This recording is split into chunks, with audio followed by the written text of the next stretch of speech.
পরিস্থিতি শান্তিপূর্ণ এখন পর্যন্ত। আমি ধন্যবাদ জানাতে চাই উত্তর ত্রিপুরার জনগণকে এবং এই ত্রিপুরার যারা রাজনৈতিক নেতারা যারা আছেন, যাদের সঙ্গে আমরা মিটিং করেছিলাম, ওনাদের কাছে রিকোয়েস্ট করেছিলাম যে পরিবেশ পরিস্থিতিকে শান্তিপূর্ণ রাখার জন্য।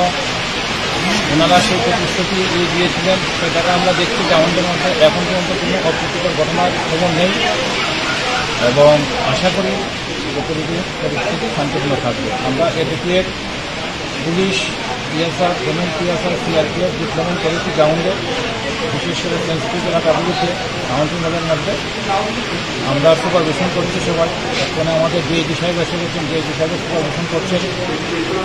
আশা করি যে পরিবেশ পরিস্থিতি শান্তিপূর্ণ থাকবে। আমি একটা আবেদন রাখতে চাই উত্তর ত্রিপুরাবাসীর কাছে, যেটা যাই হোক পুলিশের পারমিশন ছাড়া কোথাও যেন ভিডিও মিছিল বের করা না হয়।